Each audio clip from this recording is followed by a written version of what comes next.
Sarah woke to the sound of her daughter whispering to the dog. The inside of the sedan had gone quiet sometime during the night, which meant the heater had finally surrendered to age and winter's indifference. Frost crept along the edges of the windshield in delicate patterns that would have been beautiful if they didn't represent the slow encroachment of something dangerous. Emma's voice drifted through the dark, solemn, and scientific. Rusty, if you breathe on my toes, they get warmer. I think it's thermodynamics. The dog, who had never met a compliment he didn't take personally, wagged his tail with enough enthusiasm to fog up what remained of the clear glass. Sarah stayed still, bones protesting the cold in the cramped position she'd held for 6 hours. This was day 47. She knew because she'd been counting, the way prisoners mark walls, except her tally lived only in her head, where Emma couldn't see it and worry. The gray light outside suggested morning in the loosest sense. Technically, dawn had arrived, but the world looked unconvinced, wrapped in that particular shade of winter bleakness that made everything feel temporary and suspect. Sarah sat up slowly, vertebrae clicking in sequence like a combination lock that refused to open. The single blanket they shared had migrated entirely to Emma's side during the night. It always did. Sarah had stopped fighting that particular battle weeks ago. Morning, she managed, voice rough with cold, and something that tasted like defeat, but couldn't be named as such because mothers didn't get to surrender. Emma peered over the back seat, eyes bright despite everything. Is it? Technically. I wouldn't brag about it. Sarah smiled despite herself. Her daughter had inherited her father's dark hair and absolutely none of his capacity for cruelty, which seemed like the universe's one merciful editing choice in an otherwise bleak story. Rusty sneezed, which all three of them had come to accept as a form of punctuation in conversations he didn't quite follow, but supported anyway. They had left the apartment 4 months ago. Left wasn't the right word. Been asked to leave. Been given notice, then another notice, then a final conversation where the landlord had apologized while still asking them to go, which somehow made it worse than if he'd just been mean about it. Bills had a way of multiplying when you looked away, even for a day. Sarah had looked away for several days in a row after the layoff, mostly because looking at them directly required acknowledging that office manager positions were now handled by software that didn't need health insurance or bathroom breaks. The first goal every morning remained the same: find warmth without becoming a problem anyone felt obligated to solve. They had a route now, refined through trial and error, and a few encounters with security guards who ranged from sympathetic to territorial. Laundromat first. The one on Fletcher Avenue had washing machines that Emma called spaceships, and the elderly woman who ran the place had stopped asking questions 3 weeks ago, which counted as blessing enough. By 9, they sat near the dryers while Rusty pretended the floor tiles were fascinating. Sarah held a paper cup of vending machine coffee that tasted faintly metallic, like it had been brewed through spare parts, but it was hot, and that elevated it to luxury status. Emma had her library book, something about marine biology that she'd already read twice but kept checking out again because the librarian never commented on it. The radio near the folding table played the weather report in a tone so cheerful it felt like mockery. Temperatures dropping to 15 degrees tonight. Possibility of record lows. Stay indoors if possible, folks. Sarah laughed quietly. Right. She'd mentioned that to the car. Emma traced patterns in the condensation on the window. Your eyebrow is doing the thing. What thing? The worried thing, the planning thing. Sarah hadn't realized her face had tells that obvious, but 9-year-olds missed nothing, especially when their survival hinged on reading adult moods. She took another sip of terrible coffee and tried to remember where she'd seen the flyer. Last week, maybe the week before. Taped to a lamppost outside the grocery store where she sometimes bought the dented cans that got marked down to prices she could almost justify. Municipal auction, surplus vehicles and equipment. At the time, she dismissed it as irrelevant. What did she need with city cast-offs when she could barely afford gas? But something about it tugged at her now, persistent as a dog with a rope toy. The auction was today, Saturday morning. 10 o'clock at the old maintenance yard on Industrial Boulevard. We're going somewhere, Emma said, reading her mother's face like a book she'd memorized. Maybe. Probably a waste of time. Or maybe not. Sarah looked at her daughter, this small person who kept finding reasons for optimism in a situation that offered approximately none. Or maybe not, she echoed. and Rusty thumped his tail against the floor as if voting in favor. The maintenance yard sprawled across 3 acres of cracked asphalt and chain-link fence. Snow had drifted into the corners and along the edges of decommissioned vehicles in a way that made everything look like it was slowly being erased. People moved through the rows with clipboards and measuring tapes, nodding at each other with the confidence of those who knew what they were looking at and could afford to buy it. Sarah held Emma's hand. Rusty connected to them by a leash that had frayed to the point of being more suggestion than restraint. They walked past snowplows that looked like they'd been in service since the invention of winter, past vans that bore the scars of municipal duty, dented and scraped and painted that particular shade of white that announced civic ownership from 100 yards away. Then she saw it. At the far edge of the lot, almost hiding behind 2 retired fire trucks, stood something enormous. A vehicle that didn't quite fit any category she recognized. Long and rounded, like someone had taken a bus and convinced it to relax. The paint had faded to a color between cream and resignation, but the shape remained oddly elegant. A decal on the side read Urban Resilience Unit. Model Beta in lettering that had survived better than the paint. Someone had drawn a smiley face next to the word Beta, which didn't inspire confidence, but did suggest whoever had worked on this thing had possessed a sense of humor about it. Emma stopped walking. "Mom, I see it." Rusty tilted his head in that way he had when processing new information, ears doing complicated calculations. A placard hung from the side mirror on a zip tie. Someone had typed the description on what looked like an actual typewriter, which suggested this vehicle had been forgotten by everyone except whoever handled the surplus inventory. Large electric vehicle, condition unknown, batteries included, entry at your own risk. Sarah approached slowly, aware of how they must look. Woman in a coat that had seen better seasons, child with boots that were half a size too small, dog whose optimism exceeded his grooming.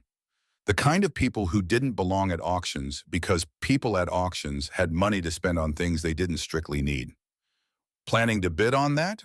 The voice came from behind her.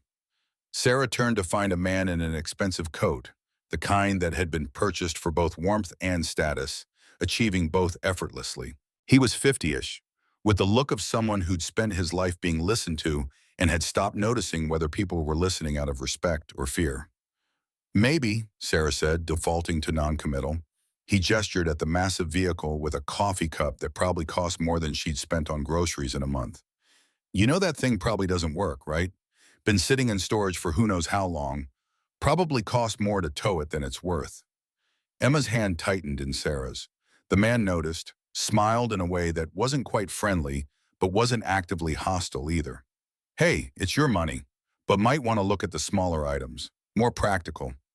He nodded toward a row of bicycles and office chairs before walking away, already dismissing them from whatever mental calculation he had been running. Sarah watched him go. Rusty growled softly, which he only did when he'd decided someone had failed an invisible test. "I don't like him," Emma whispered. "Neither does the dog." "Are we still bidding?" Sarah looked at the vehicle again, at the smiley face someone had drawn years ago, at the promise of enclosed space and the possibility of something better than the sedan's cramped quarters and dying heater. She pulled the folded bills from her pocket. $400, half of everything they had left.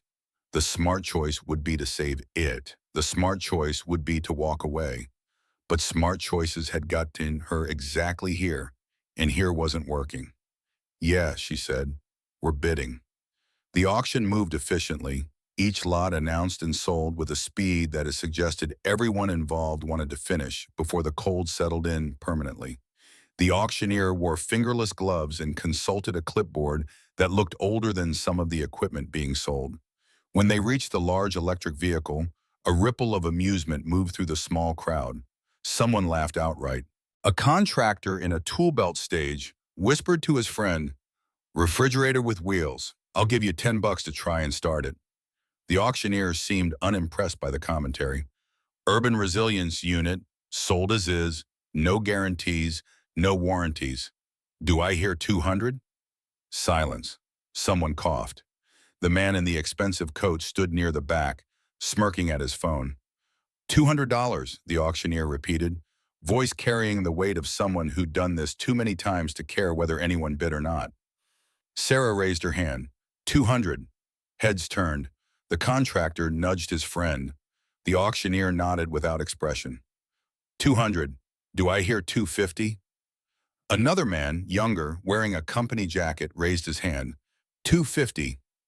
Sarah's heart kicked harder. 300. The young man shrugged and dropped out immediately, apparently having reached the limit of his curiosity.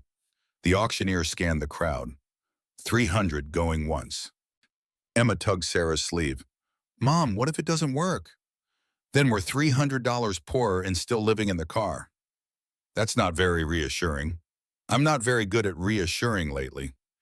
350. The new voice came from the side.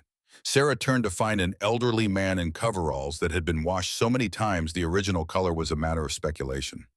He had the kind of face that suggested he'd seen most of what life offered and found parts of it amusing and parts of it deeply disappointing and had made peace with not always knowing which was which.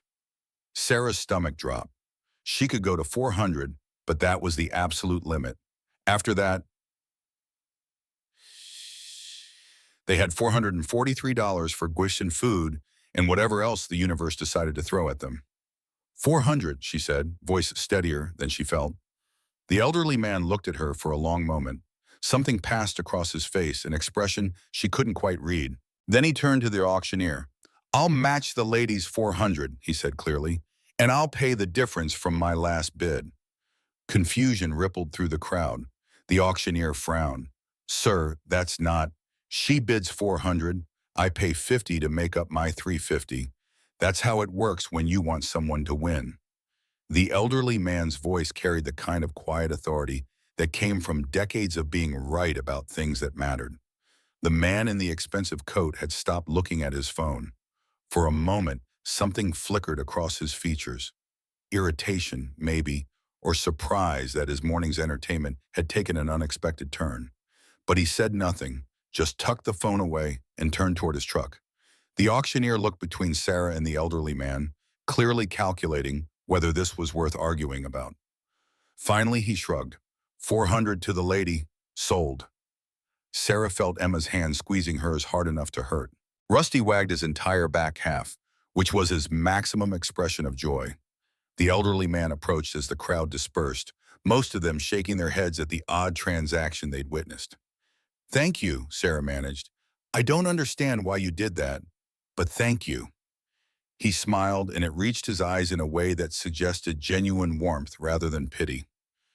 I know this vehicle, worked on it a long time ago. It deserves a chance, he extended a hand. Frank Garrett, retired city engineer. Sarah Mitchell, currently unemployed everything. And this is Emma, the girl added, because her mother had forgotten. Pleased to meet you both. Frank looked at the massive vehicle with something like affection. Come on, let me show you how to open it properly. These doors can be tricky. The rear hatch opened more smoothly than Sarah expected, as if it had been waiting for someone to finally ask politely. Inside, the air felt odd, not warm exactly, but not cold either. Neutral in a way that seemed almost deliberate. The space was larger than it looked from outside, with benches running along both sides and soft light strips embedded in the ceiling that weren't currently lit but looked intact. It's huge, Emma breathed. 22 feet long, 8 wide. Frank ran his hand along the wall panel with the reverence of someone greeting an old friend. We built 5 of these. Federal grant project, back in 2001. Supposed to be mobile emergency shelters, disaster response, extended power outages, that kind of thing. Sarah touched the bench. The material felt like a cross between vinyl and something more sophisticated, but not decayed. What happened to the program? Politics happened. Funding happened. By 2003, the grant got reallocated, project got canceled. Frank's voice carried the particular weariness of someone who'd watched good ideas die for bad reasons. They told us to destroy at all 5 units. But you didn't. I destroyed 4. This one, I couldn't do it. He moved to the front of the space where a control panel sat dark and silent. Someone must have found it years later, moved it here instead of scrapping it. Been waiting for the right person to come along. Immal climbed inside, Rusty scrambling up behind her with less grace but equal enthusiasm. Does it work? Frank pressed a button near the panel. For a moment, nothing happened. Then a soft chime sounded and lights flickered to life along the ceiling. The panel screen illuminated with text, System Standby, Environmental Stability Active. Sarah stared. It works. Apparently. Frank looked as surprised as she felt. These things were built tough.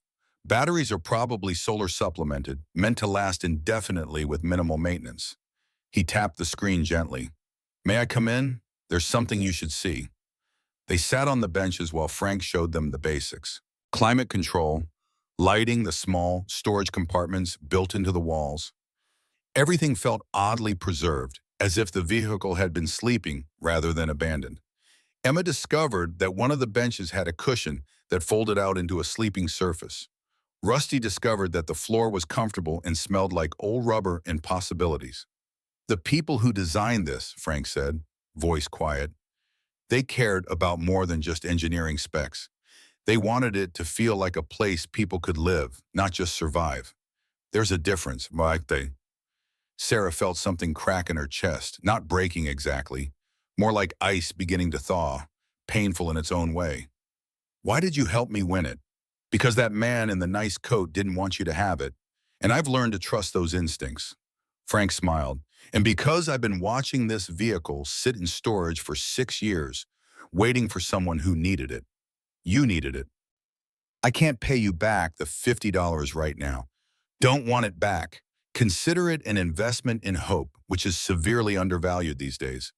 He stood, joints protesting audibly. I'll check in on you folks in a few days. Make sure everything's running properly. You've got my number from the auction paperwork. After he left, Sarah signed the transfer documents with hands that shook slightly. The clipboard worker barely glanced at her, just processed the sale, and handed over a receipt and a key fob that looked comically small for such a large vehicle. Emma bounced on her toes. Rusty attempted to help by licking everyone and everything within reach. When they finally closed the hatch and stood outside, looking at what they now officially owned, the weight of it settled over Sarah like a blanket. Not crushing, just present. Real. Mom, Emma said, we can live here. Yeah, Sarah's voice caught. I think we can. They spent the rest of the afternoon moving their possessions from the sedan to the electric vehicle. It took 3 trips, which was both depressing and liberating. Depressing because everything they owned fit in 3 garbage bags and 2 boxes. Liberating because the new space made those few things feel less like the sum total of their existence and more like the beginning of something yet to be defined. Emma arranged her books on a shelf someone had installed near one of the benches. Rusty explored every corner methodically, concluding that this ranked among the top 3 places he'd ever been, competing seriously with that park where someone had dropped an entire hot dog and the beach where seagulls existed. Sarah found herself studying the control panel, trying to decode the various buttons and displays. One button had a label that had partially worn away, but still read, Community something. She pressed it experimentally. The screen changed, showing a new message. Vehicle designed to stabilize temperatures during extended outages. Capacity adjusts automatically. Works best when used responsibly. Doors remain user-controlled. A diagram appeared showing heat distribution patterns. Not enough to change the weather outside, but enough to create what the system called a stability field within the vehicle and extending slightly beyond it. Sarah had no idea what that meant in practical terms, but the words stabilize temperatures suggested something that might save their lives tonight when the forecast promised record cold. As afternoon faded into evening, the temperature began its predicted plunge. Sarah activated the climate control system tentatively, half expecting nothing. The vehicle hummed softly, a sound so subtle she almost missed it. Then gradually the air inside shifted, not suddenly warm but no longer cold. Comfortable. Room temperature. Living room temperature. Emma pressed her hand against the wall. It feels like it's breathing. That's probably just the system cycling. But what if it is breathing? What if we bought a magic bus? Then we got a very good deal. They ate dinner from cans heated on a camp stove, sitting cross-legged on the bench bed, while Rusty supervised for falling crumbs. Outside, darkness arrived with the kind of finality that winter specialized in. Through the windows, Sarah could see the parking lot lights flickering on, casting orange pools across the empty asphalt. A few other vehicles remained scattered around, but nobody seemed to notice or care about the large electric unit in the corner. After Emma fell asleep, curled under blankets that finally seemed adequate, Sarah stayed awake. Not from anxiety this time, but from disbelief. The temperature outside had dropped to 12 degrees, according to the weather app on her dying phone. Inside the vehicle, it remained steady at 68. No heater roaring. No engine running, just the quiet hum of a system designed 2 decades ago by people who'd understood that sometimes technology should be kind before it was impressive. She found the hidden compartment by accident, running her hands along the wall panel near the control station. One section felt different, the edges too perfect, too intentional. When she pressed gently, it slid open to reveal a narrow space behind. Inside, 3 binders, a small screen that blinked gently, and several folders held together with clips that had rusted slightly but still functioned. Sarah pulled out the first binder carefully. The label read, URU5 Development Log, Dr. E. Reeves, Principal Engineer. Inside, pages of technical diagrams mixed with handwritten notes. Not the sterile language of official reports, but observations that felt human and immediate. Day 23, first successful heat cascade test. System maintained 70-degree rev for 18 hours using only ambient thermal recycling. Teams celebrated with terrible coffee and the good cookies someone's spouse sent. Science tastes better with sugar. Day 47, ran Unit 5 for 72 hours straight. 0 power loss, 0 failure. This could actually work. This could actually save people. Day 89, breakthrough in distribution algorithm. Heat reaching 200 square feet, stable zone. Jenkins said it was impossible. Jenkins owes me lunch. Day 120, committee visit today, funding review. Senator's aide asked good questions about scalability. Brennan kept asking about resale value versus humanitarian application, which seems like missing the point entirely, but politicians gonna politician. Sarah flipped forward, reading entries that grew more terse as months passed. Day 287, budget concerns. Project might not get renewal. We're so close. 5 working prototypes. All the testing complete. Why does money always matter more than what the money accomplishes? Day 312, Brennan asking strange questions about patent ownership and whether technology could be sold to private contractors. Told him that wasn't the point. He didn't seem to agree. The final entries were dated February and March 2003. Feb 15. Tensions high. Committee wants to cancel program. Won't say why. Numbers are solid. Testing exceeded expectations. Something else is happening behind closed doors.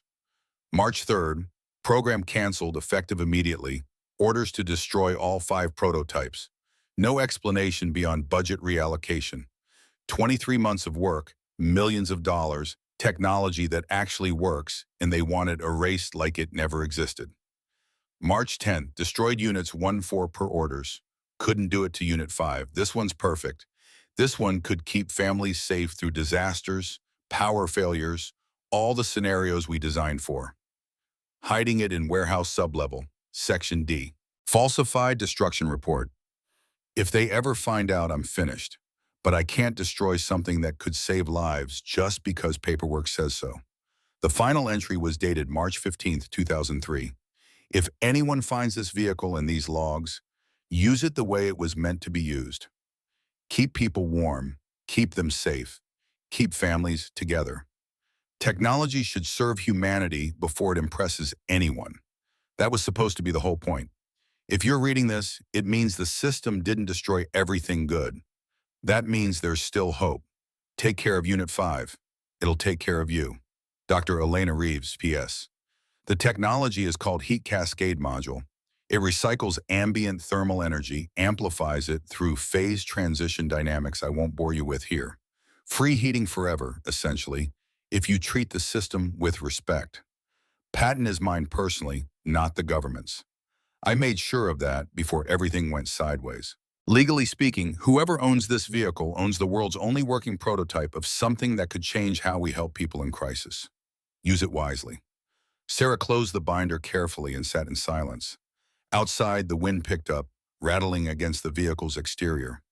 Inside, the temperature remained stable, the hum continued its gentle rhythm, and Emma slept with her arm across Rusty's back. She had bought a vehicle at a municipal auction because she was desperate and cold and running out of options. What she'd actually acquired was a gift from a dead engineer who'd broken rules to protect something she believed in. A woman who'd looked at bureaucracy and budget politics and decided that some things mattered more than following orders. Sarah thought about the entry regarding patents and ownership, about being homeless one day and, technically speaking, the legal owner of unique technology the next. About the strange, circuitous paths that sometimes connected people across years and circumstances, linked by nothing more than shared conviction that keeping people warm shouldn't be complicated or expensive or political. The screen on the control panel flickered with a new message. System recognizes prolonged occupancy, adjusting for long-term residential stability. Welcome home. Sarah's throat tightened. She touched the screen gently, like thanking someone who couldn't hear, but might somehow know anyway. Thank you, DeReeves, she whispered to the empty air, in the quiet machine, in the sleeping child who would wake up warm for the first time in 47 days. Outside, the temperature continued dropping toward record lows. Inside, hope hummed softly, generated by circuits and intention, by engineering and defiance, by the stubborn insistence that people deserve better than what systems were willing to provide. In the morning, Sarah would start figuring out what came next. But tonight, wrapped in technology that someone had loved enough to save, she let herself believe that sometimes the universe remembered to be kind in the spaces between its cruelties. Rusty snored. Emma smiled in her sleep. The vehicle breathed its mechanical breath, and for the first time in months that felt like years, Sarah closed her eyes without counting everything they'd lost or everything that could still go wrong. Tomorrow would come regardless. Tonight, they were safe. The knock came 3 days later, cautious and apologetic, the sound of someone who didn't want to be a bother but had run out of alternatives. Sarah had been reading through more of Dr. Reeves' technical logs, trying to understand the system well enough to maintain it. Emma was drawing maps of imaginary places at the small table they'd set up. Rusty's ears went up in what passed for alert mode, though his tail immediately undermined any sense of threat by wagging. Sarah opened the door to find a man in his late 60s wrapped in 3 scarves of different colors and lengths, layered with the desperate creativity of someone who'd stopped caring how it looked and started caring only whether it worked. His eyes held that particular kind of exhaustion that came from fighting cold for too long. "I'm sorry to bother you. I noticed it looks warm inside." The words came out rushed, embarrassed. Sarah recognized the tone. She'd used it herself in bathroom mirrors at gas stations, apologizing to her own reflection for still existing in spaces where people expected you to have purchased something. She stepped aside without thinking about it too hard. "Come in." He hesitated at the threshold, hand on the frame. "I don't want to impose." "You're not. It's cold. Come in." The man stepped inside and his whole body seemed to exhale. The relief was immediate and profound, visible in the way his shoulders dropped and his jaw unclenched. He closed his eyes for a moment, and Sarah recognized that expression too. The moment when your body remembered what comfort felt like after deciding to forget as a survival mechanism. "Thank you. My fingers were starting to forget they worked for me." He opened his eyes, smiled with genuine warmth. "I'm Walter Henley, retired teacher. Sarah Mitchell, currently between addresses. And I'm Emma," her daughter added, because introductions mattered even when circumstances didn't. Walter settled onto one of the benches, carefully as if testing whether he was really allowed. Rusty immediately positioned himself against Walter's legs, offering comfort through proximity and the subtle threat of drool. They sat together for perhaps 20 minutes, mostly quiet. Not the awkward silence of strangers forcing conversation, but the comfortable quiet of people simply grateful to exist in the same warm space. When Walter stood to leave, he grasped Sarah's hand gently. "What you've got here, it's more than a vehicle. It's something rare. It's just warm. Warmth is never just warmth when you don't have it." He pulled a worn business card from his wallet. "If you need anything at all, former teachers have unexpected networks." After he left, Sarah looked at Emma. "We should probably talk about this." "About helping people?" about whether we can help people without attracting the wrong kind of attention. Emma considered this with the seriousness she applied to everything. Dr. Reeves wanted the vehicle used to help families. We're doing that. Dr. Reeves also hid this thing from the government. Because the government was being stupid. That doesn't mean we have to be. Sarah found herself smiling despite the anxiety that had taken up permanent residence in her chest. When did you get so wise? I've always been wise, you just started listening. Word moved through the cold streets the way rumors do, carried by people who knew other people who knew someone who'd heard.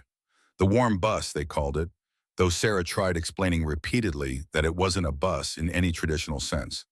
But the name stuck with the stubborn affection people gave to things that helped them survive. Over the next week, a pattern emerged. Someone would appear, hesitant and apologetic, usually during the coldest parts of morning or evening. Sarah would let them in. They would sit and thaw. Sometimes they talked, sharing pieces of their stories. Sometimes they just sat. Either way, they left looking more human than when they had arrived. A college student named Marcus showed up on day 5, laptop under his arm and desperation in his eyes. My dorm's heating system is apparently experimental. Experiments keep failing. He stayed for 3 hours working on an essay about economic theory while occasionally looking around like he couldn't quite believe this space existed. Before he left, he brought back sandwiches from the campus cafeteria, wrapped carefully and still warm. A young mother arrived on day 7 with twin toddlers who'd been crying from the cold until they stepped inside. The babies fell asleep almost immediately on the bench, curled together like quotation marks around their mother's gratitude. Sarah covered them with blankets and pretended not to notice the woman crying quietly into her hands. Frank stopped by every other day, ostensibly to check the systems, but mostly Sarah suspected to make sure they hadn't been discovered by the wrong people. He showed Emma how the electrical panels worked, explaining renewable energy in terms simple enough to understand but complex enough to respect her intelligence. He brought Rusty dog treats that were probably too expensive, but which Rusty accepted as his rightful due. On day 9, Emma created what she called the welcome station. 2 folded blankets for sitting, a box of mismatched mugs she'd found at a thrift store, and a handwritten sign that read, "You're safe here. Please sit. Rusty is friendly." She decorated it with drawings of stars and something that might have been a spaceship or a very optimistic interpretation of their vehicle. Rusty positioned himself beside the sign like a deputy at a frontier outpost, accepting his role with the gravity of someone finally receiving recognition for years of underappreciated service. By the end of the 2nd week, Sarah stopped counting visitors, not because there were too many, but because numbers seemed to miss the point. Each person who came carried their own weight of exhaustion and need. Each person who left carried slightly less. The mathematics of that didn't fit on any spreadsheet she could imagine. Then, on a Tuesday afternoon while Emma was at school and Sarah was attempting to organize their supplies into something resembling system rather than chaos, a woman arrived in a practical coat with a clipboard. Clipboard people had historically meant problems. Clipboard people had delivered eviction notices and job termination letters and questions about why Emma wasn't in school on days when she'd been too cold to focus. Sarah's entire body tensed. The woman stepped inside after Sarah's reluctant invitation, looked around slowly, and then did something unexpected. She closed her eyes and just breathed. After a moment, she spoke quietly. "This is lovely." Emma, returned from school and doing homework at the table, whispered to Sarah, "Clipboard person has feelings, unexpected development, expected." The woman opened her eyes and smiled. "I'm Lisa Brennan. I work with the city's community outreach program. People keep telling me there's a vehicle here that acts like it has a personality." Sarah chose her words carefully. "I'm not sure about personality, but it keeps us warm." "May I?" Lisa gestured to the bench.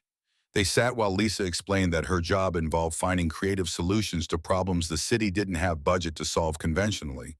She'd heard about the warm bus from 3 different people in 2 days. Not complaints, recommendations. "I'm not here to shut anything down," Lisa said firmly. "I'm here to understand it. And if it's helping people, I want to make sure it can keep helping people." Sarah found herself explaining the auction, Frank's help, the discovery of Dr. Reeves' logs, The decision to share what they had instead of hoarding it. The careful balance of trying to help without becoming a target. Lisa listened without interrupting, taking occasional notes that seemed more thoughtful than official. When Sarah finished, Lisa nodded slowly. At minimum, this is working. The city isn't great at turning away things that work. She stood. I'll check in regularly, not to inspect, to help. There's a difference. That evening she returned with a bowl of tea bags, one package labeled, very calming, which Emma treated like sacred treasure, insisting they save it for emergencies defined by criteria only she understood. The weather turned colder, not gradually, but with the spiteful determination of a winter that had read its own press and decided to live up to expectations. Temperatures stayed below 20 for 5 straight days. The vehicle hummed steadily, maintaining its interior climate with the quiet competence Dr. Reeves had engineered into every circuit. But on the 6th day, Sarah noticed something different. The hum had changed. Not dramatically, but enough to register as wrong. The tone shifted higher, taking on an edge that suggested strain rather than ease. She checked the control panel, temperature still stable, all indicators green. But the sound persisted, a mechanical voice saying something was different, even if the numbers claimed otherwise. Frank arrived for his regular check to find Sarah staring at the panel like she could decode its secrets through intensity of focus alone. What's wrong? Listen. He stopped, head tilted. After a moment, his expression shifted. That's not good. What does it mean? Means the system's working harder than it's designed to. It's compensating, but compensation has limits. He pulled out a tablet, connecting it to a port Sarah hadn't noticed under the main panel. Data scrolled across the screen in ways that meant nothing to her, but apparently told Frank everything he needed to know. You're running this continuously. 24 hours a day for what? 3 weeks now? People need it.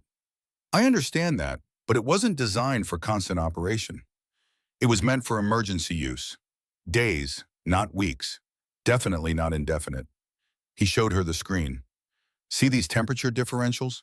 Systems having to work progressively harder to maintain stability. Eventually, something's going to give. Sarah's chest tightened. How long? Could be days, could be weeks, could fail suddenly or gradually. Engineering isn't fortune-telling. He met her eyes. You need to reduce usage. Let the system rest, or risk losing it completely. The decision felt impossible. Tell people they couldn't come? Ration warmth like it was a commodity instead of a basic human requirement? But letting the system fail meant helping no one, including Emma. That evening, Sarah addressed the small group that had gathered. Walter, the college student Marcus, the young mother whose twins were sleeping peacefully on a bench, 3 others who'd become regulars. She explained the situation as clearly as she could. The system needed rest. They'd have to limit hours, reduce occupancy, find a balance between helping and surviving. Most people understood, nodded, said they'd manage.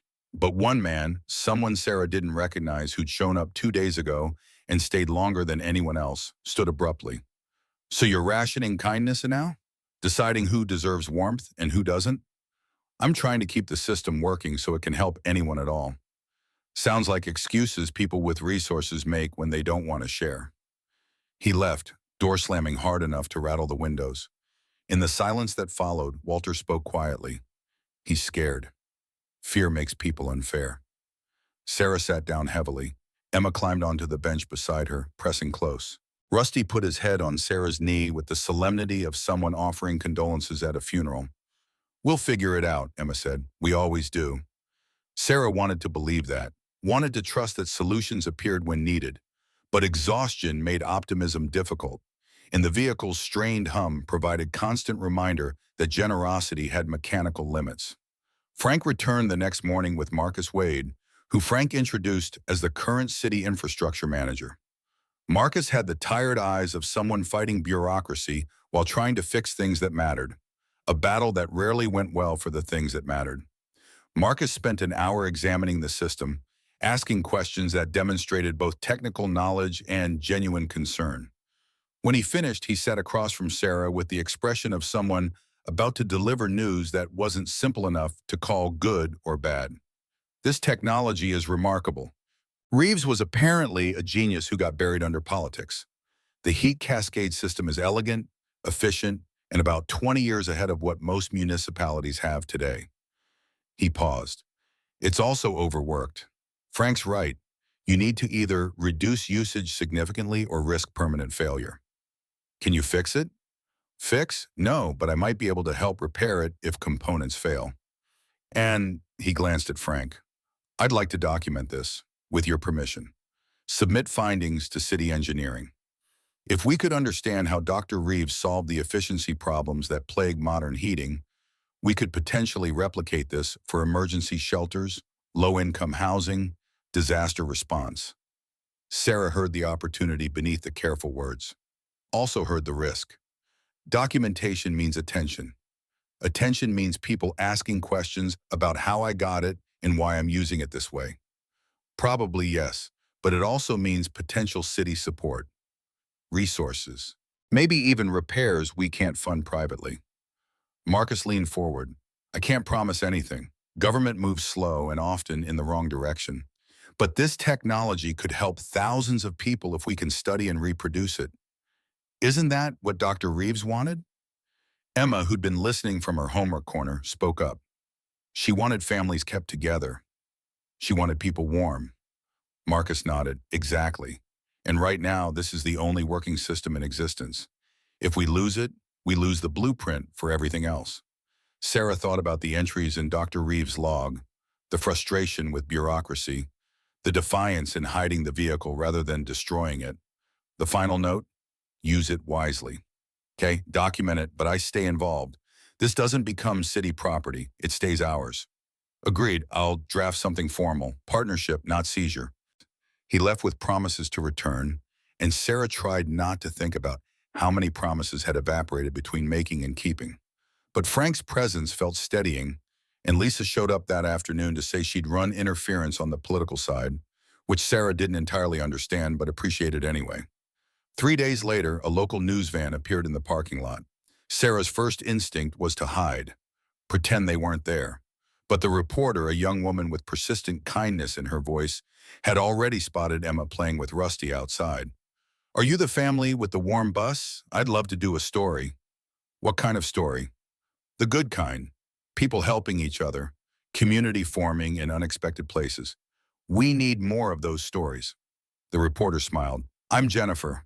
I promise I'm not here to cause problems. Against her better judgment, Sarah agreed. The interview lasted 20 minutes. Jennifer asked questions about homelessness, about how Sarah had found the vehicle, about the decision to share it with others. She filmed the interior, talked to Walter and the college student who happened to be there, got footage of Rusty accepting pets from Emma like a professional ambassador of goodwill. The story aired that evening. Sarah watched it on Jennifer's phone since they didn't have television.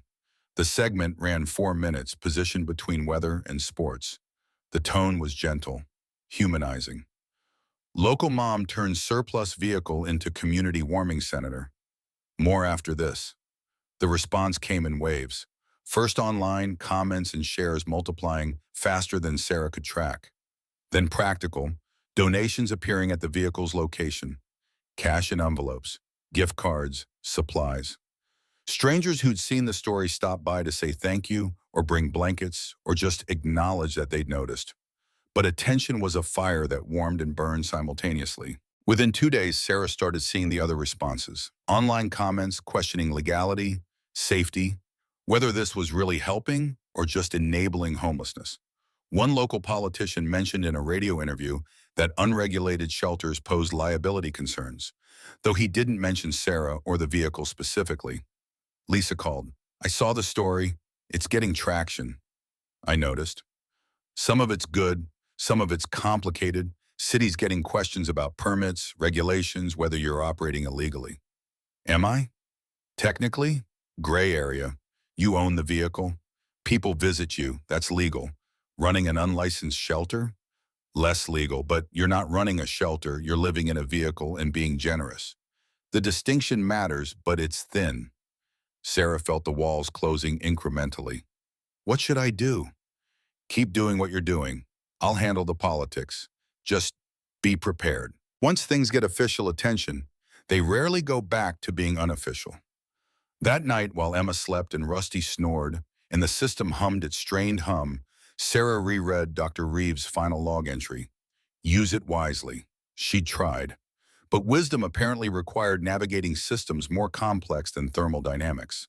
On day 23, Richard Hayes appeared again. Sarah saw his truck pull up, recognized him from the auction. Her stomach dropped. He got out carrying coffee, which suggested either genuine friendliness or sophisticated manipulation. She couldn't immediately tell which. Mrs. Mitchell? Could we talk? They stood outside, cold enough that breath turned visible. Richard held his coffee like it was the only thing keeping his hands functional. I saw the news story. Impressive what you're doing. Thank you. I'll be direct. I bought this lot 6 months ago. Development project, luxury condos, retail space, breaking ground in about 5 weeks. The timeline hit like cold water. 5 weeks, 35 days. Sarah's voice came out steadier than she felt. You want us gone? I need the lot cleared, yes. It's not personal. I have investors, construction contracts, 20 employees whose jobs depend on this project staying on schedule. He took a drink of coffee. I'm not the villain here. I'm just a businessman with obligations. Where do you expect us to go? I brought information about shelter programs, housing assistance, city resources. He handed her a folder that felt both helpful and dismissive. Look, I'm giving you warning now instead of serving notice. That's more than I had to do. Sarah took the folder. 5 weeks. Maybe 6 if weather delays construction. But that's the window. He met her eyes. I genuinely hope you find something. What you're doing matters. It just can't happen here. After he left, Sarah sat in the driver's seat of the vehicle, staring at nothing. Emma climbed up beside her. Are we in trouble? We're always in some kind of trouble. This is just a new variety. What do we do? I don't know yet, but we'll figure something out. Emma leaned against her mother. Dr. Reeves figured things out even when the government told her no. Dr. Reeves ended up hiding things in warehouses. But she won. The vehicle exists. We're using it. That means she won. Sarah put her arm around her daughter, this small philosopher who kept finding hope in circumstances that offered mostly desperation. Maybe Emma was right. Maybe winning meant surviving long enough to help other people survive. Maybe that was the only victory available. Frank and Lisa arrived together the next day, summoned by Sarah's panicked text. They sat around the small table while Sarah explained the deadline. 6 weeks, Frank said. That's not much. It's enough time to find alternative space, Lisa countered. I can talk to city council. There might be publicly owned lots that could work temporarily. Temporarily, Sarah repeated. We keep living temporarily until we make it permanent. Lisa pulled out her own folder, this one thicker than Richard Hayes's. Marcus and I have been working on something. Unofficial proposal. City partners with you.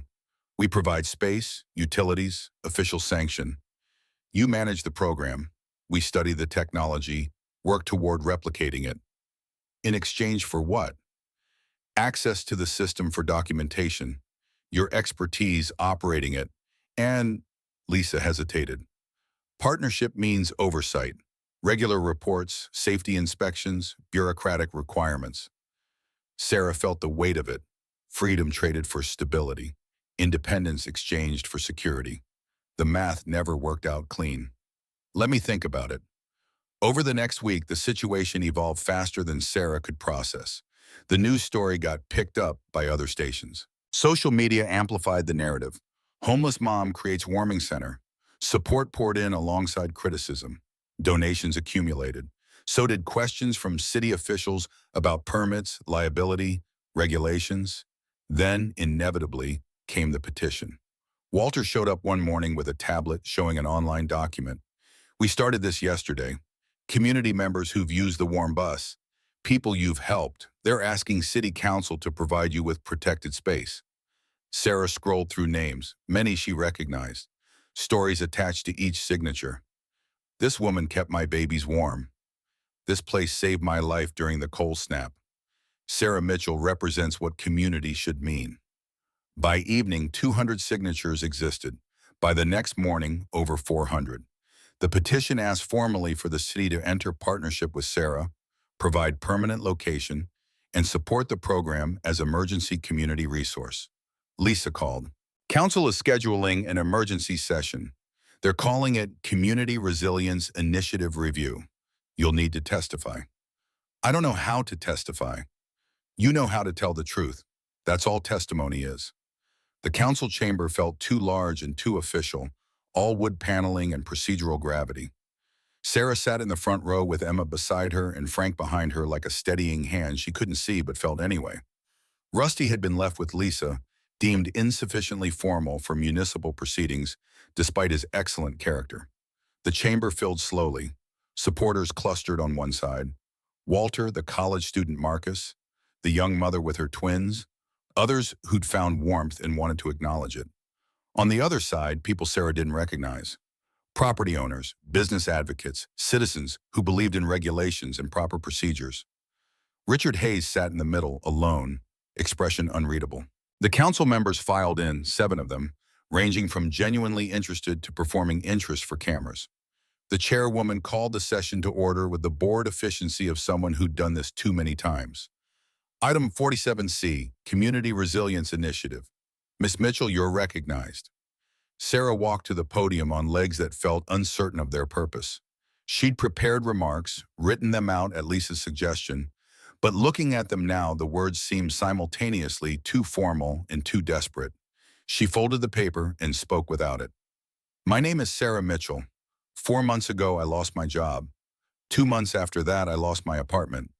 I made choices I'd rather not have made and ended up living in a car with my 9-year-old daughter. Her voice steadied as she went. I bought a vehicle at municipal auction because it was big enough to live in and cheap enough to afford.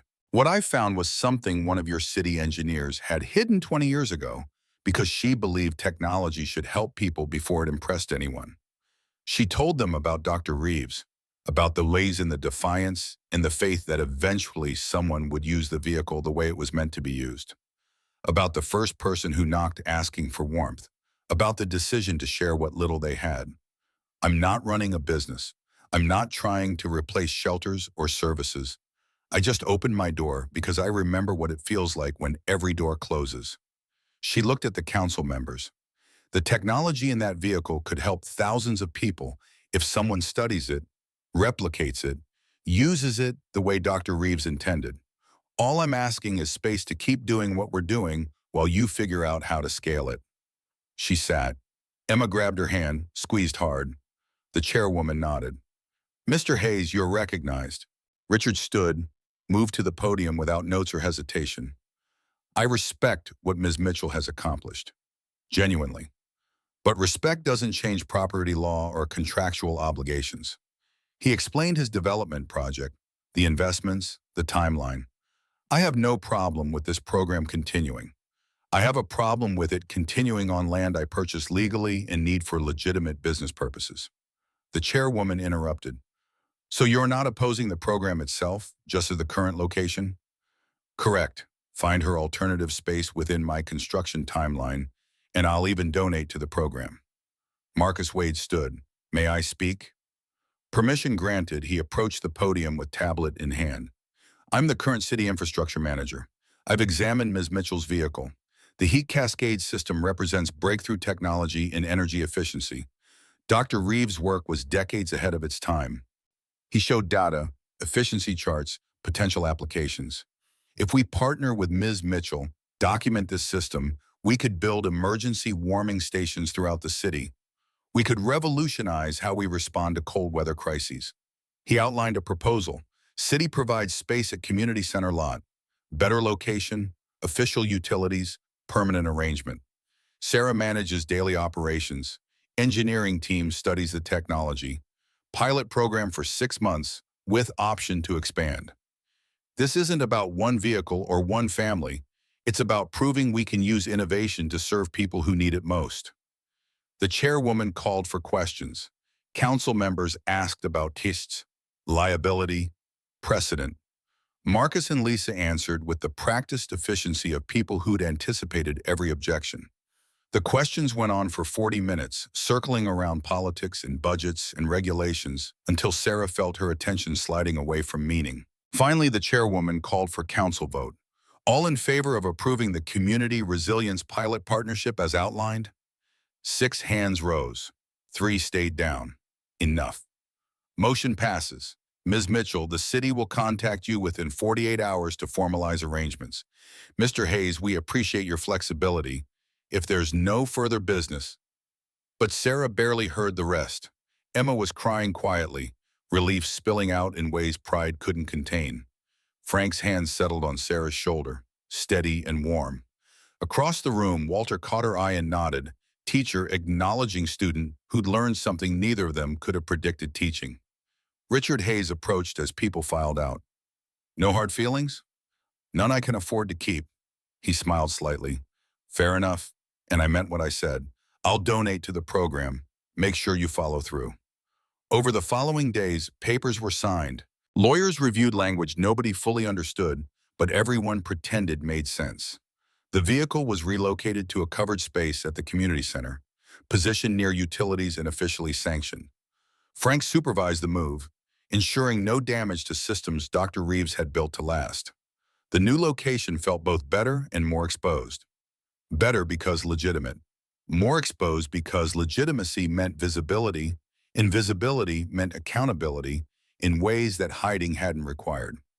Lisa helped Sarah fill out forms that seemed designed to exhaust enthusiasm through bureaucratic attrition. Marcus brought engineering students to document the heat cascade system, polite young people who treated the vehicle like a historical artifact, and Dr. Reeves like a legend.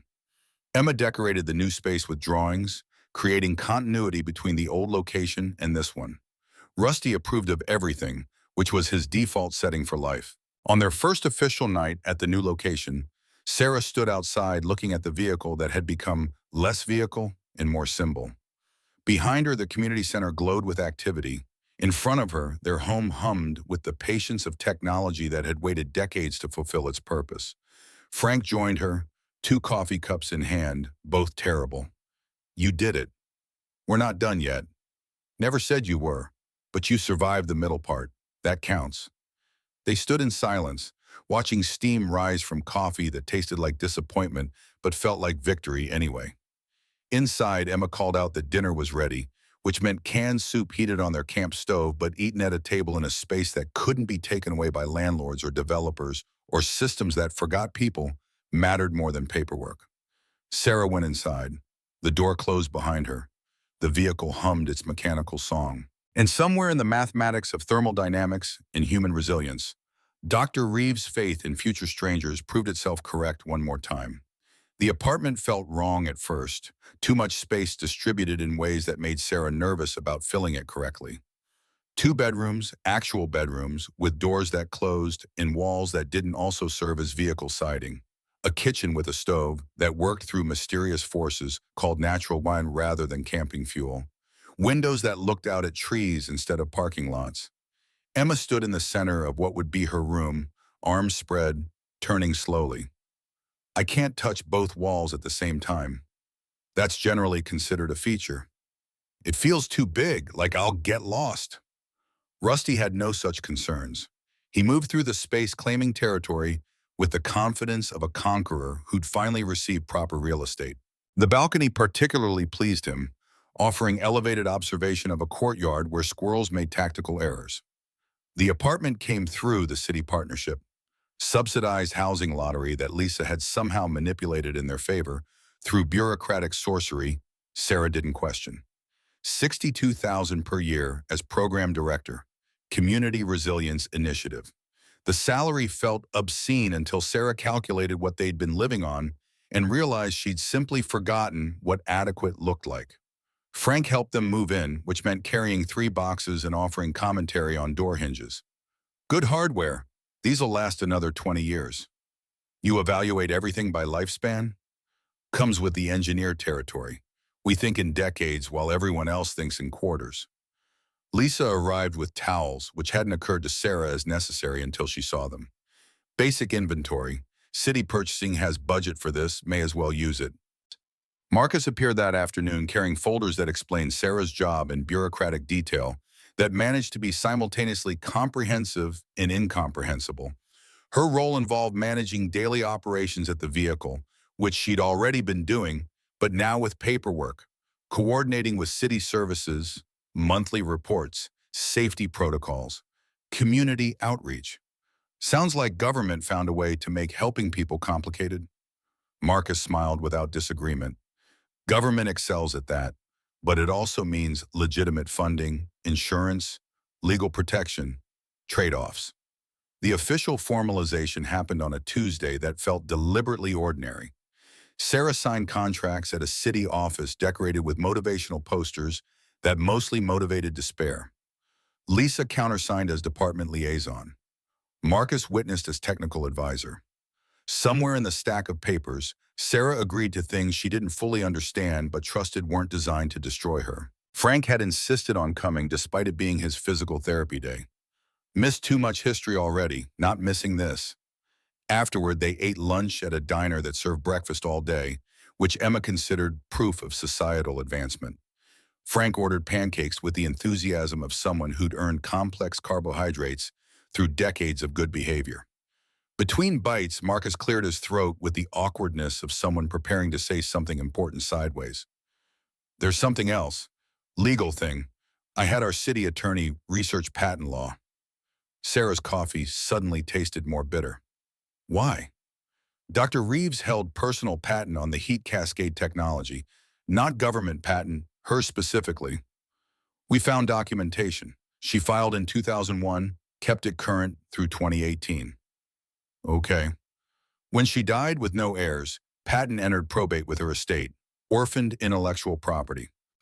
Marcus pulled out printed documents covered in legal language that transformed English into something hostile. But here's the unusual part. Ownership of the sole working prototype creates legal precedent for patent claim. You own the vehicle. The vehicle embodies the patented technology. Several attorneys I consulted think you have legitimate claim to the patent itself. The information landed oddly, too large to process in a booth that smelled like hash browns and institutional coffee. What does that mean practically? Means if we replicate this technology for city shelters, you'd potentially receive licensing fees, compensation for use of patented design. Marcus pushed the papers toward her. We're not talking fortune, but enough to matter. Maybe 30 to 40,000 annually if we build 10 stations. Sarah looked at Emma, who'd stopped eating to listen with the intensity she applied to anything involving numbers or justice. Mom, you'd get paid for helping people? Apparently that's how patents work when you're not a corporation. Frank wiped syrup from his mustache carefully. Elena would approve. She always said innovation should benefit communities, not just shareholders. This fits. Lisa added, we'd need to formalize it through proper channels. But Marcus's research is solid. You'd have claim. That evening, Sarah sat on her new balcony while Emma did homework at a real desk in her room, and Rusty supervised courtyard security. The city sprawled below, lights beginning to puncture the gathering dusk. Somewhere out there, people moved through cold streets looking for warmth. She'd been one of them 3 months ago. Now she held patent rights to technology that could help thousands. The trajectory felt impossible and inevitable simultaneously, like falling upward through fortunate accidents that weren't entirely accidents. Over the following weeks, Marcus's engineering team finalized their documentation. Sarah spent hours explaining the system's quirks, the maintenance patterns she'd developed, the way temperature fluctuations signaled stress before indicators showed problems. Frank contributed memories of the original development, details that hadn't made it into official logs. The city approved construction of 4 pilot warming stations based on Dr. Reeves' design. Not identical replicas, Marcus explained, but interpretations that honored the core innovation while adapting for permanent installation. Each station would serve 20 people comfortably, 40 in emergencies. Climate-controlled, self-sustaining, designed to run indefinitely on minimal power. One morning in early April, a woman appeared at the community center asking for Sarah by name. She was perhaps 40, dressed professionally but not expensively, carrying herself with the particular care of someone managing grief that hadn't finished its work. Ms. Mitchell, I'm Emily Reeves. Dr. Elena Reeves was my godmother. Sarah's breath caught. Emma, who'd been reading nearby, looked up sharply. Emily continued, I heard about the program, saw the news coverage. Took me a while to work up courage to visit. She smiled with sadness around its edges. Elena talked about the Resilience Project constantly. It broke her heart when they canceled it. She never stopped believing that technology mattered. They sat in the vehicle, the three of them, plus Rusty, who sensed emotional significance and offered support through strategic leaning. Emily told stories about Dr. Reeves, a woman who had spent her career fighting bureaucracy while trying to build things that help people, who'd mentored young engineers and advocated for sustainable design before it became fashionable, who died believing her best work had been destroyed. She would be so proud of this. Emily gestured at the space around them. Not just that the vehicle survived, but that it's doing exactly what she intended. I found her logs, Sarah ventured. The entries about hiding it. Emily nodded. She told me about that. Sworn to secrecy. I was 12, thought it was the most exciting thing anyone had ever trusted me with. Her voice wavered slightly. After she died, I looked for the vehicle. Thought maybe I could finish what she started. But I couldn't find it. Assumed it had been destroyed after all. Frank found it, moved it to the auction lot. Then Frank's a hero. Emily pulled an envelope from her bag. I brought something. Elena's personal journal. Not the engineering logs, her actual thoughts about the project, about why it mattered. I think you should have it. The journal was leather-bound, worn soft by years of handling. Sarah opened it carefully. The first entry dated 99, the year the Resilience program began. Elena's handwriting slanted right with the urgency of someone trying to capture thoughts faster than hands could move. February 3rd, 1999. Accepted federal grant today. $12 million to develop mobile emergency shelters. Everyone thinks it's about disaster response. It is, but it's also about dignity. About making sure crisis doesn't strip away humanity along with comfort. That's what I want to build. Not just warm spaces, but acknowledgement that people deserve better than what emergency usually offers. Sarah read passages aloud while Emily listened with the expression of someone hearing a beloved voice through other mouths. Entries about technical challenges and bureaucratic frustrations, about team members and breakthrough moments, about growing awareness that politics cared more about optics than outcomes. One entry made Sarah stop reading aloud, absorbing it silently first. November 18, 2002. Brennan keeps pushing resale narrative. Wants to know if technology could be commercialized, sold to private sector. Doesn't understand that some innovations should serve public good without profit motive. Or maybe he understands and disagrees, which is worse.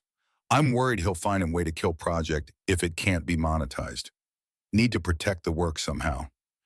Emily spoke quietly. She was right to worry. 6 months later, they canceled everything. She saved one vehicle, though. That counts for something. It counts for what's happening now, for people being warm and safe. For you sitting here instead of... Emily stopped herself. Instead of freezing in a car, Sarah finished. You can say it. We lived it. Emma had been quiet, processing the way she did when emotions ran too large for immediate words. Now she spoke. Dr. Reeves sounds like she was brave. She was, Emily confirmed. Brave and stubborn and absolutely certain that engineering should solve human problems before it solved market problems. They talked for another hour, Emily sharing memories, while Sarah took mental notes on the person behind the technical logs. Finally, Emily stood to leave. Thank you for this, for keeping her work alive. Thank you for trusting me with her journal. You earned it. You're doing exactly what she hoped someone would do. After Emily left, Sarah sat holding the journal, feeling the weight of inheritance she hadn't asked for but couldn't refuse. Emma leaned against her shoulder. We're keeping Dr. Reeves' promise. We're trying. That's the same thing, basically. Sarah kissed her daughter's hair, this philosopher who kept finding hope in obligations others might consider burdens. 2 months passed in steady progress. Construction timelines extended across weeks, slowed by permits and weather, and the usual friction between vision and execution. But concrete and steel rose anyway in neighborhoods that needed them most. By June, 2 warming stations stood complete. Marcus organized soft openings without ceremony, wanting to test systems before official announcements. Sarah visited both, offering operational advice based on months of managing the original vehicle. The stations felt different, more permanent, and less personal, but they worked. People came, stayed warm, left safer than they had arrived. The mathematics of mercy scaled better than she'd expected. Richard Hayes appeared at one of the stations during Sarah's visit.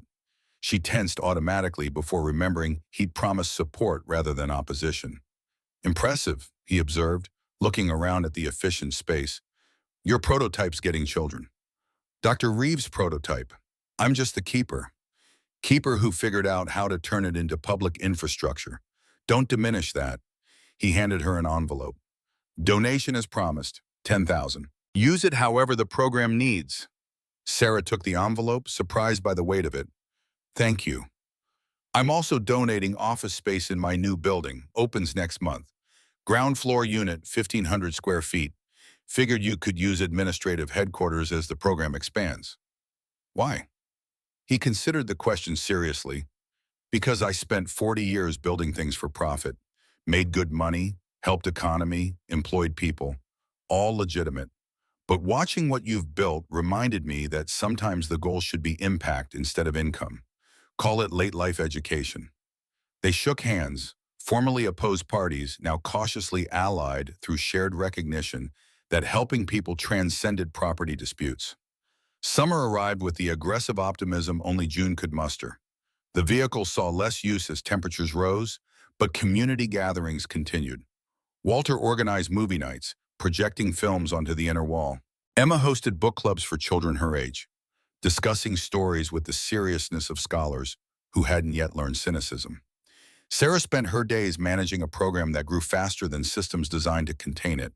Monthly reports to city officials, budget reconciliations, training volunteers, coordinating with Marcus's team on the next 4 warming stations approved for construction. The work felt real in ways office management never had, connected to outcomes she could see rather than metrics that only impressed executives. The vehicle itself continued operating at the community center, flagship of a fleet that didn't exist yet. Sarah managed scheduling now through actual software rather than Walter's handwritten notebook, though she kept the notebook anyway because some systems work through trust rather than efficiency. Emma started school at a building close enough to walk to, revolutionary after months of distance learning interrupted by lack of internet. She made friends with the ease children possessed before life taught them suspicion. Brought them home sometimes, kids who looked at their modest apartment with the envy of those whose homes felt less stable. Rusty accepted his role as ambassador to 9-year-old diplomacy, allowing pets and ball throwing with the patience of someone finally receiving proper recognition. Lisa became not just colleague but friend, the rare kind who showed up with wine when bureaucracy got particularly dense and with silence when problems needed space instead of solutions. Frank remained steady presence, checking on systems with the dedication of someone protecting legacy for people he'd never meet. Winter released its grip reluctantly, offering false springs before admitting defeat. By March, temperatures rose enough that Sarah could open windows without immediately regretting it. The vehicle's usage declined naturally. People still came, but for community rather than survival. The young mother whose twins had slept safely through cold nights now brought cookies and helped organize supply donations. In August, Marcus approached Sarah with news that managed to sound both casual and momentous. Patent claim went through, official as of yesterday. You hold intellectual property rights to Dr. Reeves' heat cascade design. That's it? Just approved? Government moves slow except when it doesn't. City attorney expedited it. He showed her documentation thick enough to prove authenticity. Licensing agreement activates when Station 5 opens. First payment should process December. The money felt abstract until Sarah calculated what $40,000 yearly meant for someone who'd been counting quarters for gas 6 months earlier. It meant Emma's college fund. It meant Rusty's veterinary care without panic. It meant breathing room between surviving and living. That evening, she updated the Reeves journal, adding her own entries beneath Elena's final one. Felt presumptuous at first, writing in someone else's book. But Emily had given it specifically for this, creating dialogue between past intention and present execution. August 15th, current year, 4 warming stations operating, 6 more in development. Last month, we served 847 people. Your technology works, Dr. Reeves. Better than you probably imagined when you hid Unit 5 in that warehouse. Frank told me you believed innovation should serve communities. It does. It is. Thank you for being brave when it mattered. Autumn arrived, temperatures dropping again toward necessity. Station usage increased predictably, systems performing reliably through cold nights that a year ago would have meant suffering. Sarah visited each location weekly, taking notes and offering adjustments and bearing witness to the fact that Elena's defiance 20 years ago had created warmth in the present for people whose names she'd never known, but whose needs she'd understood completely. The city scheduled a dedication ceremony for November, marking the completion of the 8th warming station and official recognition of the Community Resilience Initiative as permanent program. Sarah argued against the ceremony initially, uncomfortable with celebration that felt like making poverty decorative. But Lisa insisted. People need to see what working looks like. They need proof that government can partner with citizens to solve problems. Let them see it. The ceremony took place on a Tuesday morning that threatened snow but delivered only cold. The largest warming station, positioned near downtown services, where need concentrated most visibly, had been held for this moment. Reporters gathered, cameras positioning themselves for angles that would translate policy into human interest. Mayor attended, offering remarks that managed to sound both heartfelt and poll-tested. Marcus spoke about innovation and efficiency. Lisa discussed community partnerships. Walter represented users, speaking with the teacher's gift for making complexity clear. Then Sarah stood at the podium, Emma beside her because separation felt wrong for this. She'd prepared remarks again, formal language that explained program metrics and thanked appropriate parties. But looking at the faces gathered, some she recognized from desperate mornings in the vehicle, others new but wearing the same expression of needing things to work, the formal words felt insufficient. She folded the paper into her pocket and spoke plainly. A year ago I was homeless, living in a car with my daughter pretending everything was fine while slowly freezing. I bought a vehicle at a city auction because it was big enough to live in and cheap enough to afford. She paused, letting that reality settle. What I found was something someone else had hidden because she believed people deserved better than what systems were willing to provide. Dr. Elena Reeves built technology designed to keep families safe during crisis. When bureaucracy tried to erase it, she committed an act of professional rebellion and saved one vehicle. Cameras documented everything, which Sarah ignored. That act of defiance created this. 8 warming stations, more coming, hundreds of people safe through cold nights. Technology serving humanity the way it was always meant to. None of this happened because of me. It happened because DeReeves was brave, and Frank Garrett was as patient, and Lisa Brennan and Marcus Wade fought bureaucracy until it cooperated. Because Walter and dozens of others said this mattered enough to fight for. She looked at Emma, then back at the crowd. If you take anything from this ceremony, take this. Sometimes the most important thing you can do is refuse to accept that cruelty is inevitable. Sometimes you hide the good thing instead of destroying it. Sometimes you open your door when everyone else closes theirs. And sometimes, if you're very lucky, that stubbornness becomes something larger than your own survival. She stepped back. Emma grabbed her hand. The crowd applauded, some enthusiastically, others thoughtfully. The mayor approached after, shaking hands with practiced efficiency, while photographers captured civic virtue in action. But the moment Sarah remembered later came after the official ceremony ended. An elderly woman, someone she didn't recognize, approached carefully. You don't know me. I'm nobody official. But last winter, my grandson stayed at one of your stations for 3 weeks. He was between jobs, between homes, between any kind of hope. Your program kept him alive long enough to find work. He's housed now, employed. Still struggling, but alive to struggle. The woman's voice cracked. I wanted to thank you. Wanted you to know it matters. What you did, it matters. Sarah accepted the thanks with the grace of someone who understood that gratitude often carried more weight than celebration. After the woman left, Frank appeared with coffee that tasted burnt but served its purpose.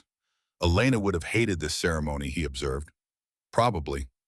But she would have loved what it represents, would have stood right here crying and pretending she wasn't. They stood together, watching the station fill with its first occupants. People carrying bags in exhaustion and the fragile hope that maybe tonight would be bearable. The heating system hummed, descended from Elena's original design but adapted for permanence. The ceremony concluded with refreshments that involved cakes shaped like a building, which Emma found hilarious and Rusty found delicious when guards weren't watching. Richard Hayes attended, bringing his development team, the kind of gesture that acknowledged past conflict while choosing present cooperation. That evening, Sarah returned to the original vehicle at the community center. A knock came as she was preparing to close up.